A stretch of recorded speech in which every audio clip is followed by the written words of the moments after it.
এ হচ্ছে আমার এক টুকরো পাখির এভিয়ারি।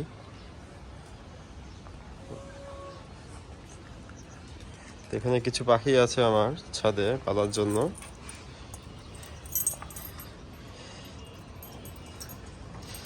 তো বেশ কয়েক বছর পর, কয়েক মাস নয় কয়েক বছর পর কিছু পাখি ডিম পেড়েছে।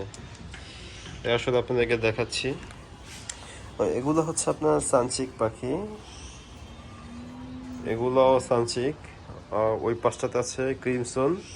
তো মোটামুটি সব পাখি ডিম পাড়ছে। তো আপনি যে সানচিক দিয়ে শুরু করি, এটা হচ্ছে জিএফ রেড ফ্যাক্টর সানচিক। অর্থাৎ মুখমণ্ডল থেকে একদম লেজ পর্যন্ত পুরোটাই লাল। তো কোয়ালিটির পক্ষ যদি বলতে চাই, অনেক বেটার। আর এই হচ্ছে পাখি, এই যে ডিম দিয়েছে।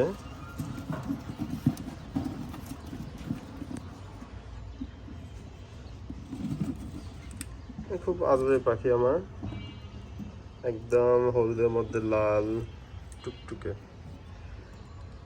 তো ডিম ফুটলে এগুলার পরবর্তী ভিডিও আপনাদেরকে দেখাবো।